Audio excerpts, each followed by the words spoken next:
Hello everyone, কেমন আছেন সবাই? আশা করছি সবাই ভালো আছেন, আমরাও ভালো আছি। কয়েকদিন ধরেই হলো একঘেয়ে খেয়ে খেয়ে যেন ভালো লাগছে না, তাই ভাবলাম কিছু অন্যরকম ট্রাই করা যাক। আর আমাদের বাঙালিদের মুখের স্বাদ পরিবর্তন মানেই ভর্তা, তাই ভর্তার একটা নতুন রেসিপি বানিয়ে ফেললাম, সেটাই সবার সাথে শেয়ার করব। আমি এখানে কি কি নিয়েছি সেটা সবাইকে একবার বলে দিই। আমি এখানে 4টে লাউ পাতা নিয়েছি চিংড়ি মাছ, তারপর নিয়েছি রসুন, বেতো শাক নিয়েছি। এই যে এগুলো সব কিন্তু আমার ধোয়া হয়ে গেছে, ধুয়েছি বলেই একটু এরকম মানে নিমিয়ে গেছে। সব ধুয়ে তারপরে রেডি করে রেখেছি। এটা হচ্ছে ধনেপাতা, কিছু ধনেপাতা নিয়েছি, এটাও ধুয়ে রেখেছি। আর নিয়েছি শুকটি মাছ, আর নিয়েছি শুকনো লঙ্কা। তো শুরু করা যাক। প্রথমেই কড়াই বসিয়ে দিয়েছি, কড়াইয়ে দিয়ে দিলাম জল। তারপরে ওই লাউ শাক আর বেতো শাকটা আমি একটু সেদ্ধ করে নেব। সেদ্ধ মানে হালকা ভাপ দিয়ে জলটা ফেলে দেব। আর লাউ শাকটা এরকম কুচি করে কেটে নিয়েছি। এরকম কাটলে কি হয়, ভর্তা বানানোর সময় মানে সুবিধা হয় মাখাতে। এই যে হয়ে গেছে, এবার আমি জলটা ঝরাতে দেব। আর এদিকে শুকনো খোলায় আমি ধনে পাতাটা একটু ভেজে নেব। 1 মিনিট মতো ভেজে এবার আমি একটু সামান্য তেল দিয়ে দেব। তারপর যে লাউ পাতা আর বেতো শাকটা ভাপিয়ে রেখেছি, ওটা জল ঝরাতে দিয়েছিলাম, ওটাও এবার দিয়ে দেব। এবার আমি সবগুলো একসাথে ভালো করে ভেজে নেব। আর এটা ভেজে নিলে কি হয়, ভর্তার স্বাদটা দ্বিগুণ হয়ে যায়। আমি এখানে 1 মিনিট মতো এগুলো শুকনো খোলায় ভেজে নিয়েছিলাম। তারপর আমি সর্ষের তেল সামান্য একটু অ্যাড করলাম। তো শুকনো খোলায় ভাজার কারণ হচ্ছে এই জলটা যতটুকুনি থাকবে শুকিয়ে যাবে। তো এবার আমি হালকা সর্ষের তেল দিয়ে আরেকটু ভেজে নেব।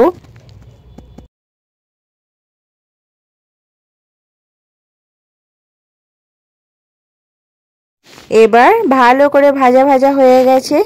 এবার এটা আমি তুলে রাখবো। আর ওই কড়াইতেই আমি সামান্য একটু সর্ষের তেল অ্যাড করলাম। এবার ওই রসুন ছাড়িয়ে রেখেছিলাম সেগুলো দিয়ে দেব। তারপর শুকনো লঙ্কাটাও আমি দিয়ে দেব, সব একসাথেই ভাজা হবে।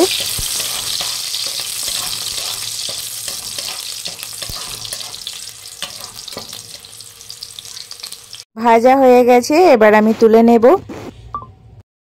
এবার চিংড়ি মাছটা ভেজে নেব। তো চিংড়ি মাছটা আমার আগে থাকতেই ভাজা ছিল, তাই আর একটু ভেজে নেব। তো বেশিক্ষণ সময় লাগবে না, হালকা একটু 1-2 মিনিট নাড়াচাড়া করলেই হয়ে যাবে। তো দেখুন রেডি হয়ে গেছে। এবার আমি শুকটিটা দিয়ে দেব। শুকটি মাছটা হালকা ভেজে নেব তেলেতে। শুকটি মাছটা ভালো করে ভাজতে হবে, এপিঠ ওপিঠ দুপিঠ ভালো করেই ভাজতে হবে, লাল লাল করে, কাঁচা থাকলে হবে না। তো দেখুন আমার ভালোভাবে ভাজা হয়ে গেছে, এবার আমি তুলে নেব। এদিকে সব রেডি হয়ে গেছে, সব ভেজে আমি রেডি করে রেখেছি। আর শুধু অ্যাড হয়েছে এখানে পেঁয়াজ। এখানে আমি একটা পেঁয়াজকে 4 টুকরো করে নিয়েছি। এবার সব উপকরণগুলো একসাথে দিয়ে আমি বেটে নেব। তো এখানে আমার শিলনোড়া নেই, তার জন্য আমি মিক্সিতেই সবগুলো বেটে নেব। আমার কাঁচা পেঁয়াজটা ভালো লাগে বলে আমি কাঁচা পেঁয়াজটা নিয়েছি। আপনাদের যাদের ভালো লাগে না কিংবা অনেকের মানা থাকে কাঁচা পেঁয়াজ খাওয়া, তারা হালকা ভেজে নিতে পারেন। যখন আমি রসুন আর শুকনো লঙ্কাটা ভাজছিলাম সেই টাইমটাই আপনারা পেঁয়াজটাও ভেজে নিতে পারেন।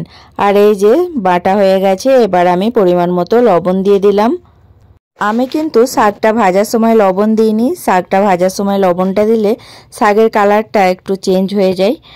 এবার আমি দিয়ে দিলাম সর্ষের তেল, যেটা ছাড়া ভর্তা আনকমপ্লিট।